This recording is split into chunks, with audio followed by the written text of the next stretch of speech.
Cookery Grade 10, First Quarter. Prepare egg, cereal, and starch dishes.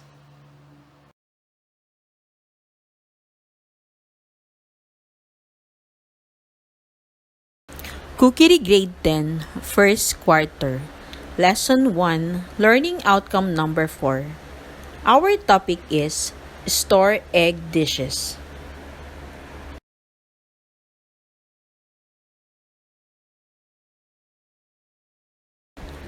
Store egg dishes.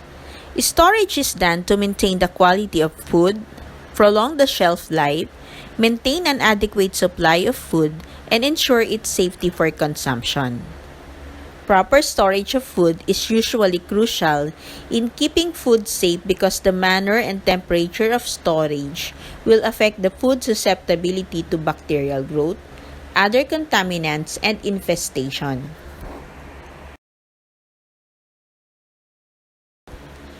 Storing food will not improve its quality. It will only delay the rate of deterioration, and thus the proper period of storage should also be observed. Eggs should be stored properly to prevent increase in alkalinity and bacterial growth.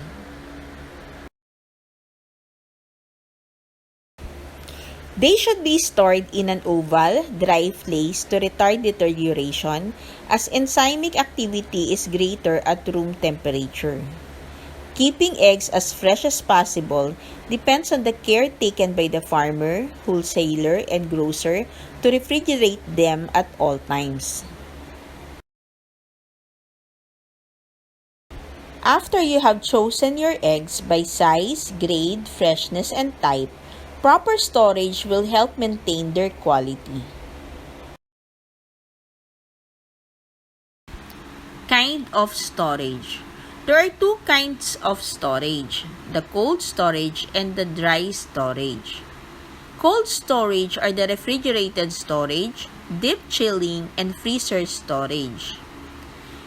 Cold storage keeping potentially hazardous foods cold enough to prevent bacteria from growing.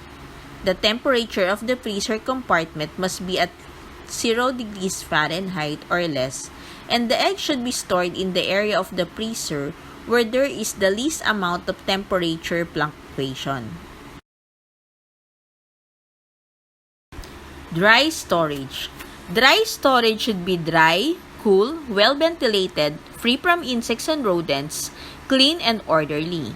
In the absence of refrigerators, eggs may be stored at room temperature for about 7 days. Leftover egg yolks and egg whites should be kept in containers that will prevent them from drying.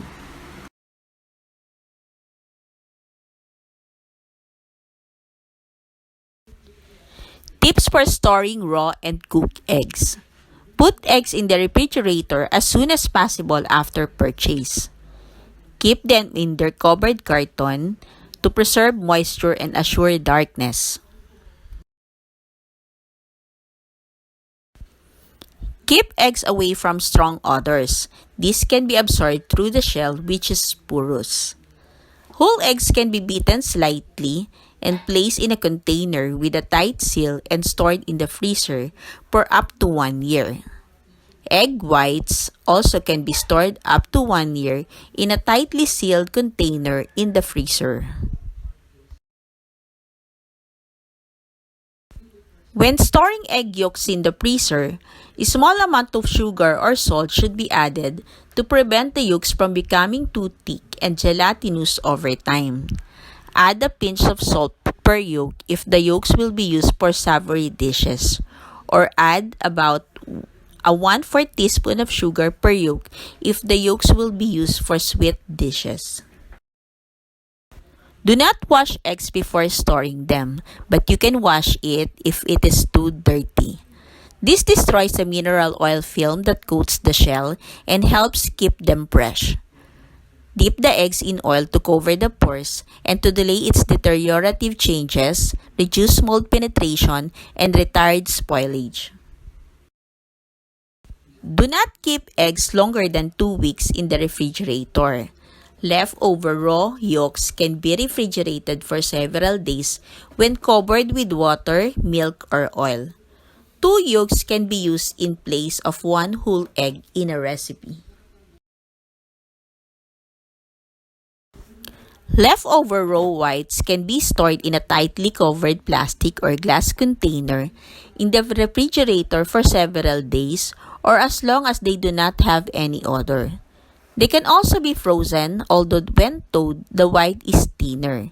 However, you can use them successfully in recipes calling for egg whites. Here are the recommended storage time for eggs. A time to remember.